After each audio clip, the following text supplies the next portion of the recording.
ইয়া রব তোমার দরবারে হাজার শুকরিয়া, তুমি আমাকে বেয়াদব বানাও নাই, নবীর প্রেমিক বানিয়েছো।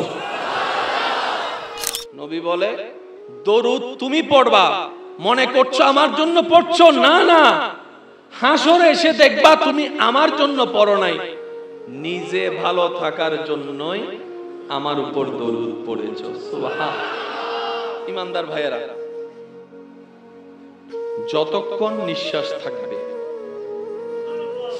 যতক্ষণ নিঃশ্বাস, শানে মুস্তাফা চলতেই থাকবে। এই প্রেম আনা যায় না, আসতে হয়। এই প্রেম আনা যায় না, জোর করে ছিনাই আনা, আবার জোর করে কারো ভিতর দেওয়া, এটা আসতে হয়, এটা আসে। যাদের কাছে এসেছে তারা জেনে নিন আপনি খুশনসিব ওয়ালা। আপনার হাজার কিছু না থাকলেও আফসোস করার চাইতে এই একটা বিষয় নিয়ে আপনি আনন্দ প্রকাশ করতে পারেন, রবের দরবারে মাথা ঝুঁকিয়ে শুকরিয়া করতে পারেন, ইয়া রব তোমার দরবারে হাজার শুকরিয়া, তুমি আমাকে বেয়াদব বানাও নাই, নবীর প্রেমিক বানিয়েছো। আমাদের আমলের কমতি আছে, আমরা মানি, আপনারা মানেন? আমরা একটা ভালো করলে 10টা ভুল করি।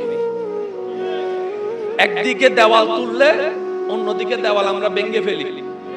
নিজের ভুলে নিজের পায়ে, মাশাআল্লাহ বলেন, নিজের ভুলে নিজের পায়ে আমরা আমাদের হাজার ব্যর্থতা মেনে নিচ্ছি, আমাদের আমল কম মেনে নিচ্ছি, আমাদের আমলের মধ্যে শুদ্ধতা নাই মেনে নিচ্ছি, কিন্তু মনের মধ্যে একটা কোণার মধ্যে শক্তি সাহস আছে, সেটা হচ্ছে আমরা গুনাহগার হতে পারি, বেয়াদব না। আরেকটু জোরে বলেন। কারণ রব্বুল আলামিনের আলিশান দরবার, এত মহান দরবার, যেখানে রব্বুল আলামিনের ফরমান, যদি গুনাহ হয় পাহাড় পরিমাণ, আমি রবের কাছে আসো মাপ চাও, আমি মাফ করে দিব। সুবহানাল্লাহ। যদি তোমার গুনাহ হয় আসমান সম, আমি রবের কাছে মাপ চাও, আমি মাফ করে দিব। যদি বিশ্ব সম হয় মাপ চাও, আমি মাফ করে দিব। কারণ তোমার গুনার চাইতে আমি রবের রহমত অনেক বিশাল, আমি রবের রহমত অনেক বিশাল, আমি রবের রহমত অনেক বিশাল। কিন্তু খবরদার বেয়াদবি করিও না, কারণ আবা ওয়াস্তাকবারা ওয়া কানা মিনাল কাফিরিন, মূল কারণ বেয়াদবি। মনে রাখবেন, গুনাহগারের মাফ আছে।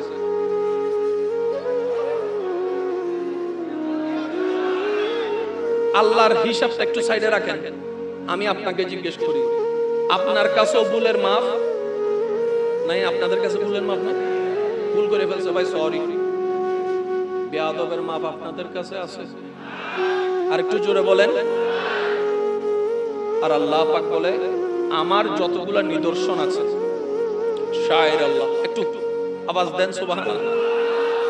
আর গলায় না বগি, ওনার গলা বসি না, আর কেন জোরানো হইবেন না সুবহানাল্লাহ।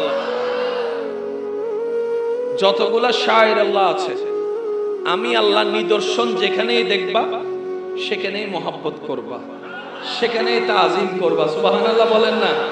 আমি রবের রহমতের ঝলক দেখবা, জবান বন্ধ করবা, চোখ নিচে রাখবা, আদবকে সামনে রাখবা, মহব্বতকে সামনে রাখবা, মহব্বতকে সামনে রাখবা। বেয়াদবি করে কাবাগর তাওয়াফ করলেও কোনো কাজ হবে না। আপনাকে কাবায় নেওয়া যাওয়া হচ্ছে, নিজের সেই রং বেরঙের কাপড়কে ফেলে সাদা কাপড় পরিধান করে তাওয়াফ করাচ্ছে।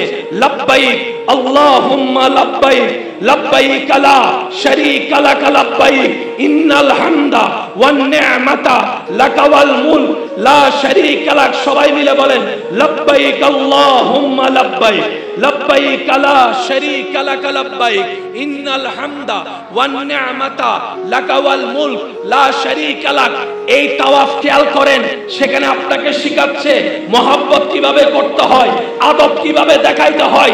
সাফা মারওয়াতে চলে যান, মহব্বত খুঁজে পাবেন, আদব খুঁজে পাবেন। মিনায় চলে যান, মুজদালিফায় চলে যান, সর্ব জায়গায় দেখবেন যেখানে আল্লাহর রহমত সেখানেই আছে মহব্বত এবং আদব।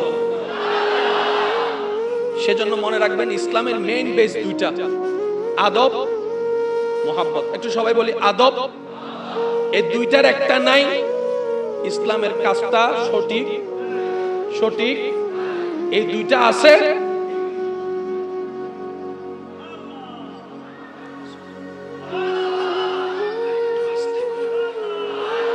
সেজন্যই আদব এবং মহব্বতের শিক্ষা বিদ্যালয়ে পাওয়া যায় না। ওয়াকুনু মা'আস সাদিকিন, আল্লাহর প্রিয় বান্দাদের সাথে থাকতে হয়, চলতে হয়, বসতে হয়। আপনাদের এখানে অনেক মানুষ আছে ভালো করে সাইন করতে জানে না, কিন্তু ওনার হাঁটা বসা আদব দেখে শিক্ষিত মানুষে ভাবনায় পড়ে যায়। শুনি নেই আরো আছে না নাই, আছে না নাই? এরকম আল্লাহ ওয়ালার এরিয়ার মধ্যে এমন কিছু মজনু পাগল আছে যারা বড় বড় শিক্ষিত মানুষকে প্রশ্ন করে, কারণ উনি যে বইগুলা নিয়ে এসেছে এই বইগুলা অনেকে পড়ছে, পড়বে, বিদ্যালয়ে আছে। এই পাগলা যে বইগুলা পড়েছে এটা তো ইশকের মামলা, এটা তো মহব্বতের মামলা। সেজন্য বলা হয় ইলমে জাহিরি, ইলমে বাতিনি। কিছু শিখে আনতে হয়, কিছু রবের পক্ষ থেকে আসতে হয়। আল্লাহ তাআলা আমাদের সবাইকে মরণ পর্যন্ত আদব এবং মহব্বত নিয়ে থাকার, চলার, করার তৌফিক দান করুন। শুনি না আরো জোরে বলেন। জীবনের শেষ নিঃশ্বাস পর্যন্ত কোনো বিষয়ে আদব ছাড়া যাবে, মহব্বত ছাড়া যাবে। মহব্বত কাকে বলে? বাসছি তো ভালোবাসছি, কোন প্রকার দাড়ি কমা প্রশ্ন বলে না, দাড়ি কমা প্রশ্ন। সেজন্য বলে যারে পছন্দ করলি কারো তো পছন্দ না তাকে, তুই কেমনে করলি? তখন আপনি ডায়লগ মারেন, আমার চোখ দিয়ে দেখলে না বুঝতি। মহব্বতের কোনো সীমা, মহব্বতের কোনো রং, মহব্বতের কোনো দায়রা, মহব্বতের কোনো সীমা। মহব্বত মানে মেনে নেওয়া, এটা আমার, ওনার সবকিছুই আমার, ওনার সবকিছুই আমার পছন্দ। বুঝবেন কিভাবে? মেরাজ থেকে আসার পরে আবু জাহেলের ক্যারেক্টার ছিল একরকম। কথা আস্তে আস্তে যখন সিদ্দিক আকবরের দরবারে চলে আসলো, সিদ্দিক আকবর বলে, যা বলছো তা কি আমার মুস্তাফা নবী বলেছে জবানে? তুমি কি নিজ কানে শুনেছো? সে বলেছে হ্যাঁ, তোমার নবী বলেছে, আমি শুনেছি। সিদ্দিক আকবর বলেছে, যদি তোমার কথা সত্য হয়, জবানটা আমার মুস্তাফার হয়, কেউ না মানুক, আমি আবু বকর মেনে নিলাম। কি বলেছে আমার দেখার দরকার নাই, কে বলেছে যথেষ্ট। আল্লাহ তাআলা আমাদের সকলের হাজিরি কবুল করুন।